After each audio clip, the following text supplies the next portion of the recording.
सभी का पंत क्लासेस में स्वागत है। बच्चों, हम एक्सरसाइज 2 पॉलिनोमियल्स का इंट्रोडक्शन पढ़ रहे हैं। ध्यान से देखिएगा। पॉली मतलब इसका मीनिंग होता है मेनी, और नोमियल्स मतलब टर्म्स, बहुत सारे टर्म्स। ये इसका मीनिंग हुआ पॉलिनोमियल्स। यहाँ पर अभी आपको ध्यान नहीं लगाना है, मैं पहले आपको कुछ समझाऊंगा, उसके बाद फिर आपको डेफिनेशंस बताऊंगा। क्योंकि पॉलिनोमियल्स अगर डायरेक्ट आपको बता दिया जाएगा तो आपको समझ में नहीं आएगा, क्योंकि पॉलिनोमियल से पहले कुछ टर्म्स आएंगे, कुछ डेफिनेशंस आपको एक्सप्लेन करनी पड़ेगी, तब जाकर के आपको पॉलिनोमियल्स अच्छा समझ में आएगा। मतलब पॉलिनोमियल्स का जन्म होने से पहले इनके पिताजी, इनके दादाजी, पूर्वजों को अपन को पहले पढ़ना पड़ेगा, उसके बाद पॉलिनोमियल्स का जन्म होगा। ठीक है, तो सबसे पहले हमारे पास में एक वर्ड आता है कांस्टेंट, मतलब नियत, फिक्स्ड। 26 जनवरी आपने देखा है हर साल आती है, फिक्स्ड है। 15 अगस्त, 2 अक्टूबर, फिक्स आना ही आना है। दीपावली हर साल आएगी, होली हर साल आएगी, ईद हर साल आएगी, ये सब हर साल आती है, फिक्स्ड है, आना ही आना है। ठीक है, ये फिक्स्ड है, इसको बोलते हैं अपन कांस्टेंट। मैथमेटिकली लैंग्वेज में लें 2, आप काउंट करिए। इंडिया के किसी भी स्टेट में चले जाएं 2 मतलब 2 होता है, फॉरेन में जाएं 2 मतलब 2 होता है, जिसको हम काउंट कर सकते हैं। ये आपके सामने 2 दिख रहा है। ठीक, ये आपके सामने 2, ये कांस्टेंट हो गया, इसकी वैल्यू फिक्स होती है। वेरिएबल अभी मैथमेटिकली समझाएंगे, पहले इसको देखिए। वेरिएबल समय के अनुसार चेंज।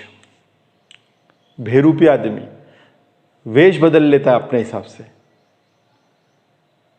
एक बंदा है, बचपन में जो उसका दोस्त था वही जवानी में है, वही बुढ़ापे में भी रहेगा, वो फिक्स्ड है, उसको फिक्स्ड बोला जाएगा। लेकिन एक ऐसा बंदा है जिसका बचपन में कोई और दोस्त था, कॉलेज लाइफ में कुछ और है, नौकरी में गए, जॉब लगी तो उस समय कोई और दोस्त है, वो वेरिएबल है।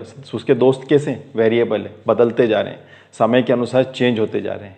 ठीक है, मैंने आपको क्या बताया कि 26 जनवरी आएगा, 15 अगस्त आएगा, दीपावली आएगी, ये फिक्स्ड हैं, ये हर साल होगा। लेकिन 26 जनवरी इस साल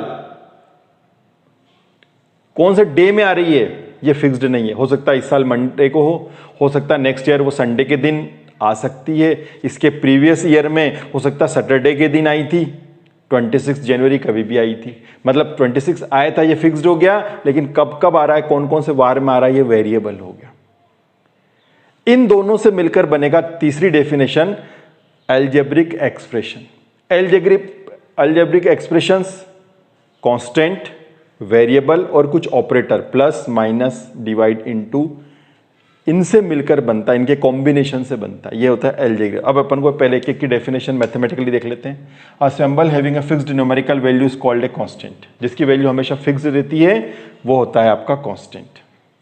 variable, a symbol which on various numerical value is called variable. Variables are represent with small English letters, ये आपके सामने। ठीक है, इसको हम अगर एक एक्सप्रेशन बनाता हूं मैं आपके सामने, जैसे मैंने लिखा x + y = 5। अब मैं यहाँ x की वैल्यू 0 रखूंगा तो y की वैल्यू उसके अकॉर्डिंग कुछ और आएगी।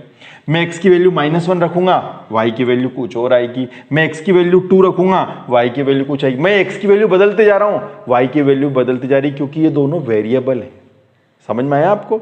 ये दोनों वेरिएबल है, समय के अनुसार इनकी वैल्यू चेंज होती है। जो वैल्यू रखो, जिस क्वेश्चन में वैल्यू, हर क्वेश्चन में इनकी वैल्यू चेंज होगी, ये वेरिएबल हो गए। अलजेब्रिक एक्सप्रेशन दोनों से मिलकर बने कांस्टेंट, कॉम्बिनेशन है कांस्टेंट का, वेरिएबल का और ऑपरेटर का, ये सब एक्सप्रेशन, ये अलजेब्रिक एक्सप्रेशन है।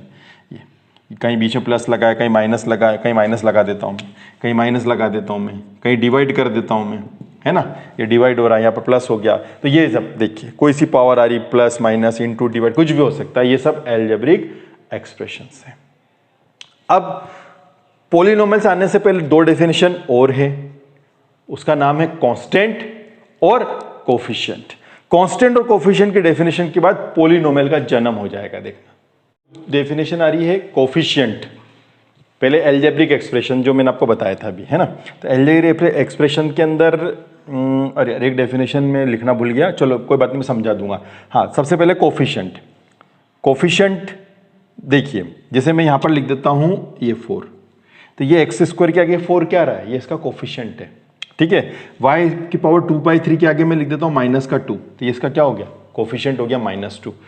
अ coefficient is a number use to multiply variable. Variable के साथ में अगर आपने किसी चीज को लगा दिया, जैसे मैंने यहाँ पे लिखा 4x - 5, तो x के आगे मैंने क्या लगाया 4, तो ये इसका कोफिशिएंट हो गया, ये इसका गुणांक हो गया, इसको हिंदी में गुणांक बोलते हैं, कोफिशिएंट है ये, ठीक है। जैसे -5y + 6, तो ये y के आगे -5 क्या हो गया, ये कोफिशिएंट है, ठीक है। एग्जाम्पल में आपको बता रखा है ये 4 - 7, ये इसके कोफिशिएंट हो गए, ठीक है। अच्छा, एक डेफिनेशन में लिखना भूल गया, वो इसमें आएगी तो मैं आपको बता देता हूं, वो है एक्सपोनेंट। एक्सपोनेंट का मतलब डिग्री, पावर।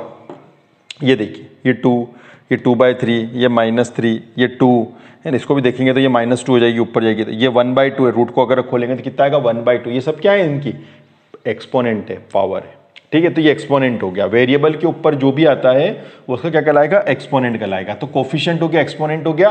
अब जो आपका चैप्टर है पॉलिनोमियल, अब वो आपके सामने आ रहा है, अब उसको ध्यान से समझना। एन एल्जेब्रिक एक्सप्रेशन, ये आपके सामने जितने भी हैं सब एल्जेब्रिक एक्सप्रेशन है, of which exponent is a whole number, जिनकी पावर, जिनका एक्सपोनेंट होल नंबर हो। अब बहुत सारे बच्चे भूल गए होंगे होल नंबर क्या होता है। होल नंबर मतलब 0, 1, 2, 3, 4, 5, 6, ये नेचुरल नंबर क्या होते हैं 1, 2, 3, 4, 5, 6, इसके आगे अगर आप 0 लगा दोगे तो क्या बन जाएगा, होल नंबर। तो ऐसा एल्जेब्रिक एक्सप्रेशन जिसकी पावर, जिसका एक्सपोनेंट कैसा हो, होल नंबर हो, मतलब पावर 0 हो जाए, 1 हो जाए, 2 हो जाए, 3 हो जाए, 4 हो जाए, 5 हो जाए, 6 हो जाए, 7, 8, 9 चलता जाएगा, ये सब मंजूर है। तो फिर क्या मंजूर है, क्या मंजूर नहीं है, माइनस नहीं आया। देखो माइनस अगर आया क्योंकि स्टार्टिंग कहां से हो रही, 0 से, तो 0 के पहले क्या होता है, आपने रियल नंबर लाइन देखी होगी, 0 से पहले कौन आती, माइनस। माइनस नहीं होना चाहिए, पावर एक्सपोनेंट माइनस में नहीं होना चाहिए। और आपने कभी देखा होल नंबर में कहीं अपॉन में आ रहा, कोई 0 के बाद 1 आ रहा, 1 के बाद 2 आ रहा, 2 के बाद 3 आ रहा, 3 के बाद 4 आ रहा है, कभी आपने सुना 2/3, 4/5, 6/, ऐसा सुना? तो इसका मतलब है एक्सप्रेशन, एल्जेब्रिक एक्सप्रेशन में कौन नहीं चलेंगे, जिनकी पावर माइनस होगी, जिनमें अपॉन होगा 2/3, 4, होल नंबर नहीं होगा, वह पॉलिनोमियल्स नहीं होगा। जैसे अब आप इसको देखते हैं, ये पॉलिनोमियल है, हाँ है, क्योंकि इसकी पावर कैसी है, होल नंबर है 2, ठीक है। ये पॉलिनोमियल नहीं है क्योंकि 2/3 आ रहा है, ये माइनस में आ रहा था, ये भी होल नंबर नहीं है, ये भी माइनस में, अगर जैसे ऊपर जाएगा तो कायम हो जाएगा माइनस में, ये भी पॉलिनोमियल नहीं है ना। ये पॉलिनोमियल है क्योंकि इसकी पावर 2 है, सही 60 है। ये भी पॉलिनोमियल नहीं क्योंकि इसकी पावर होल नंबर नहीं है, 1/2, अरे 1/2 एक होल नंबर नहीं होता। होल नंबर कहां से होता है, 0, 1, 2, 3, 4, माइनस भी आना चाहिए, माइनस भी नहीं आना चाहिए, और अपॉन में भी नहीं आना चाहिए। तो एल्जेब्रिक एक्सप्रेशन ऑफ विच, ये है आपका चैप्टर की स्टार्टिंग, पॉलिनोमियल्स। बहुत सारे टर्म्स, बहुत सारे मेनी टर्म्स हैं, देखो ये है ना, 4x - 5 -5/6। अब आप हो गए तो 2 ही टर्म है, अरे भैया बहुत सारे होते हैं। देखिए मैं आपके सामने लिख देता हूँ, एक 4x की पावर क्यूब -4x + 5, ये 4x² माइनस ये -6, ये हो गया आपका पॉलिनोमियल हो गया। इक्वल की इधर 0 नहीं लगती है ना, ये पॉलिनोमियल हो गया। An algebraic expression of which exponent is a whole number, देखो सब होल नंबर है, ना माइनस में है ना अपॉन में है, कुछ भी नहीं, सीधी सादी सिंपल है। ये सब क्या है, ये पॉलिनोमियल है। और जब इतना बड़ा पॉलिनोमियल होता है ना, तो जैसे बहुत बड़ा नाम है, किसी का नाम है सच्चिदानंद, हीरानंद, वात्स्यायन, अज्ञे, कितना बड़ा नाम है, तो उसको आजकल बहुत शॉर्टकट में बोलते हैं। तो ऐसे ही पॉलिनोमियल, अब इतना बड़ा किसी का, अरे पॉलिनोमियल 4x³ -4x² + 5x - 6 आ जा, इस देर में तो सब लोग भाग जाएंगे, कोई नहीं आ पाएगा। इसका नाम रखते हैं px, पॉलिनोमियल ऑफ x। ये अब जब भी आपको px कहा जाएगा, ये ऑटोमेटिकली दौड़े दौड़े आएगा। जैसे घर में बोलते हैं ना, ए राजू, ए काजू, फटाफट आ जा, तो वैसे ही यहां पर क्या बोला जाएगा, px। तो px बोलते ही ये पूरे एक्सप्रेशन, एल्जेब्रिक एक्सप्रेशन आपके सामने आ जाएगा, ये पॉलिनोमियल आपके सामने आ जाएगा। तो नामकरण कर दिया px। अगर ये z में होता, मान लो ये z में होता, ये z में होता, तो अपन इसको क्या लिख देते, pz लिख देते, इसको नाम क्या देते, pz नाम देते। y में होता तो py नाम दे देते। तो ये है पॉलिनोमियल, स्टार्टिंग ये हो रही है आपकी पॉलिनोमियल की, ठीक है। तो पॉलिनोमियल क्या हुआ, an algebraic expression of which exponent is a whole number, ठीक है। तो ये होता है आपका पॉलिनोमियल, ठीक है बच्चों। अब हम इसके आगे पढ़ते हैं, क्लासिफिकेशन ऑफ पॉलिनोमियल्स। अब हम इसको पढ़ रहे हैं।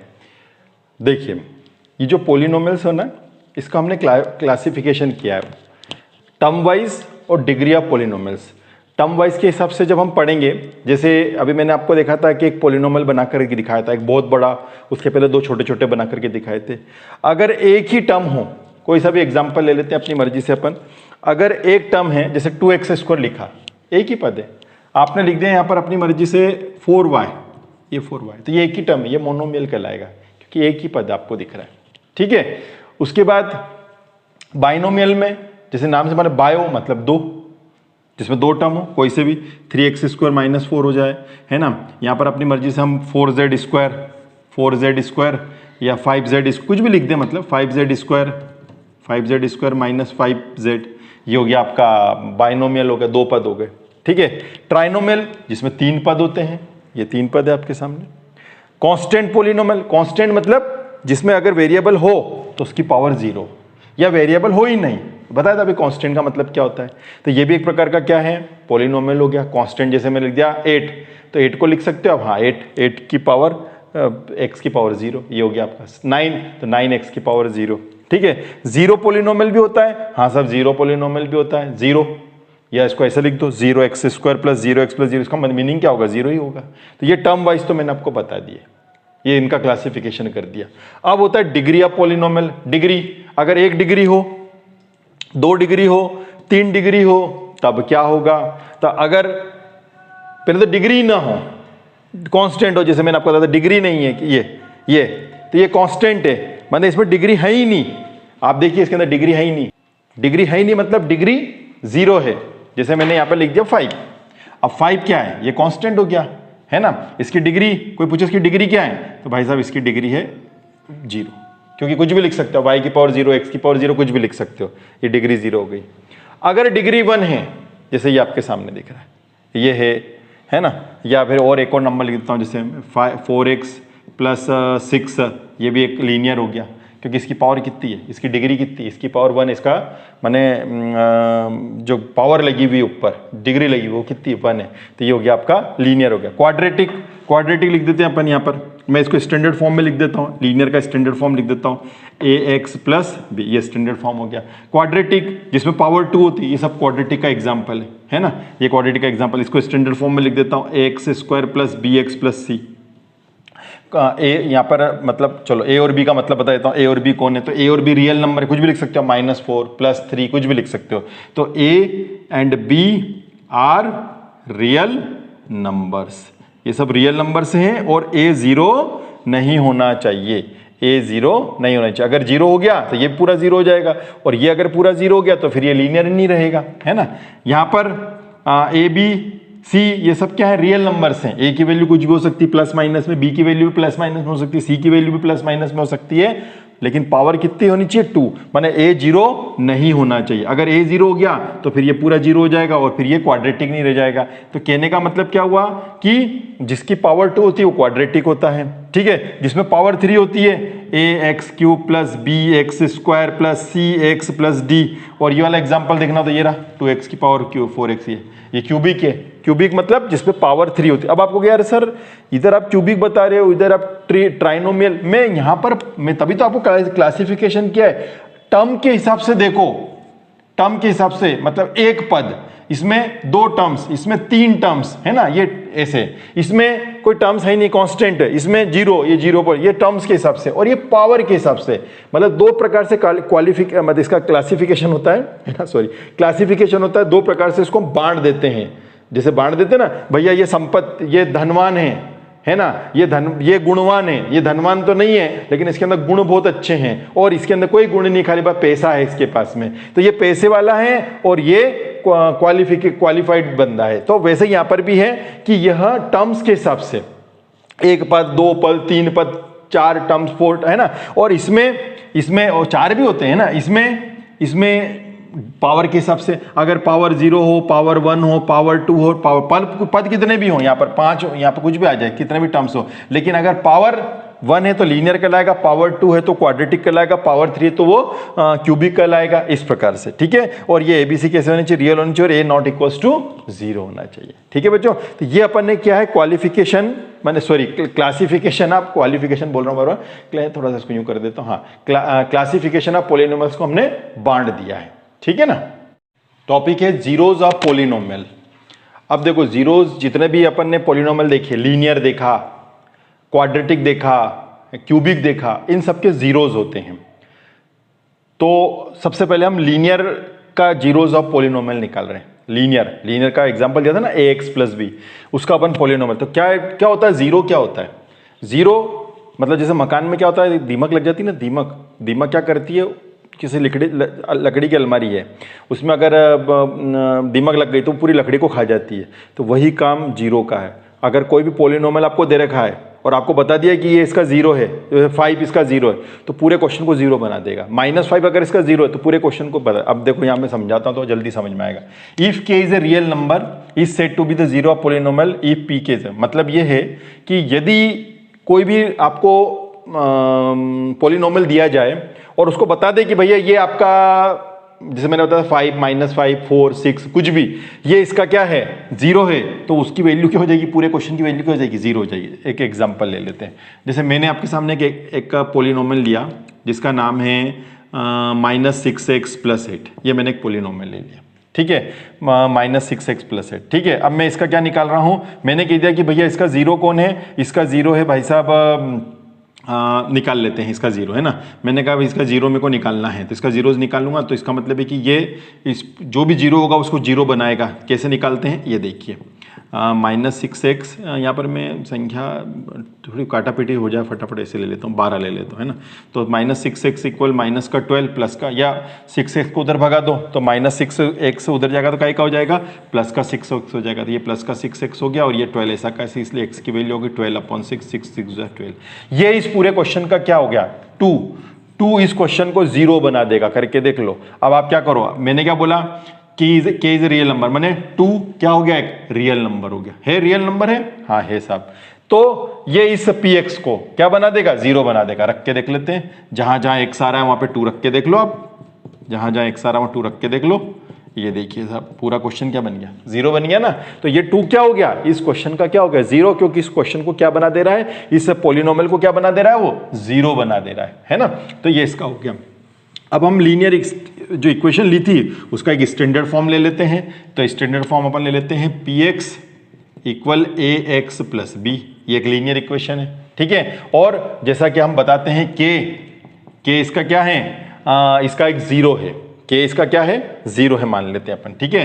तो ये देखिए इसका मतलब है कि जहां जहां एक सारा है वहां पर आपको क्या रखना पड़ेगा, k रखना पड़ेगा। जैसे अभी मैंने आपको भी एक एग्जांपल बताया था, उसमें जहां जहां एक सारा था मैंने 2 रखा था, क्योंकि मैंने क्या बोला था, 2 इसका जीरो है, माने पूरे क्वेश्चन को क्या बना रहा है, पूरे पॉलिनोमियल को क्या बना रहा है, जीरो बना रहा है। ऐसे इस लीनियर इक्वेशन का, इस लीनियर इक्वेशन को खाने वाला कौन है, जीरो बनाने वाला कौन है, k है। तो k है, तो जहां जहां एक सारा है वहां पर k रख दो। और आपको मालूम है कि जैसे आप k रखोगे तो ये वैल्यू क्या हो जाएगी, जीरो, क्योंकि इसका पॉलिनोमियल है। अरे अभी मैंने एक एग्जांपल लिया था, भूल गए शायद आप लोग, मैंने आपसे कहा था -6x + 12, और इसका आंसर क्या आया था, इसका आंसर आया था भाई साहब 2 आया था। तो आपने क्या करा था कि जहां जहां x आया था वहां 2 आया था कि नहीं आया था, बताओ। जहां जहां x, ये देखो -12 +12 और ये क्या हो गया, जीरो आ गया, पूरी वैल्यू क्या आ गई, जीरो आ गई ना। तो हमने कहा ऐसे ही हमने यहाँ पर x की जगह किसको बोला, k को बोला। तो k देखो आखिरी में क्या आना चाहिए, जीरो, तो अपन इसको क्या बना दिया, जीरो बना दिया। इससे इसकी वैल्यू निकल जाएगी। अब आपको यार वहां तो आखिरी में जीरो आया था, अरे भैया वो तो वैल्यू थी ना, वैल्यू से कैलकुलेशन हो गया, यहाँ तो कैलकुलेशन नहीं हो सकता है। तो इसलिए अपन ने क्या कहा कि भैया ये बात तो फाइनल है कि जैसे ही आप यहाँ पर 2 रखोगे तो ये पूरा क्वेश्चन क्या हो जाएगा, जीरो। ऐसे ही यहाँ पर आप k रखोगे तो पूरा क्वेश्चन क्या हो जाएगा, जीरो हो जाएगा। तो ये पूरा क्वेश्चन जीरो कर दिया हमने, ये पूरा क्वेश्चन जीरो हो गया, ठीक है। अब आप देखिए इससे क्या होता है, इससे एक फॉर्मूला बनने वाला है। भैया ये k क्या है, इसका जीरो है, मतलब दीमक है जो इसको पूरे को इसको खा जा रही है। तो ठीक है, k की जगह अपन ने पूरा जीरो रखा है, पूरा जीरो हो गया, प्लस का भी उधर गया तो क्या हो जाएगा, माइनस का। ये k की वैल्यू आ गई, k की वैल्यू आ गई -b/a। के की क्या वैल्यू आ गई माइनस बी अपॉन ए, और एक फॉर्मूला बन जाएगा बच्चों माइनस बी, है ना, माइनस बी, तो माइनस की जगह तो माइनस रहने दो। ये बी कौन है, अगर आप इसमें देखो तो ये तो कौन है, वेरिएबल है, ये कौन है, कांस्टेंट है, तो यहां पर लिख देंगे कांस्टेंट, ये तो हो गया कांस्टेंट, ठीक है। और ए कौन है, ए एक्स का कोफिशिएंट है। आप देखिए एक्स के आगे जो भी आ रहा है वो क्या आ रहा है, कोफिशिएंट आ रहा है, तो आप यहां पर लिख देंगे coefficient of x, coefficient of x. ये एक फॉर्मूला बन गया बच्चों, ये एक फॉर्मूला बन गया कि यदि इस लीनियर पोलिनोमियल का अगर के क्या है, जीरो है, मतलब पूरे क्वेश्चन को क्या बना रहा है, जीरो बना रहा है, तो के की वैल्यू क्या आएगी, माइनस बी अपॉन ए आएगी। ये माइनस बी अपॉन है, बी यहां पर अगर आप देखें तो माइनस तो ऐसे कैसे लिख दिया, बी की वैल्यू हो गई कांस्टेंट, और x के आगे a जो आ रहा है वो कौन हो गया, कोफिशिएंट ऑफ x। ये एक फॉर्मूला बन गया किसका, लीनियर इक्वेशन का। तो लीनियर इक्वेशन का इसका रिलेशन बताने वाला फॉर्मूला ये है constant upon coefficient of x। Exam में पूछा जाता है, ये फॉर्मूला आपको याद रखना है, ठीक है। तो 9th के कोर्स तक तो यहीं तक है। अब इसके आगे जो हम पढ़ेंगे वो 10th क्लास का होगा, है ना। 9th में लीनियर तक ही है, 10th में क्वाड्रेटिक भी और क्यूबिक भी है, ठीक है बच्चों।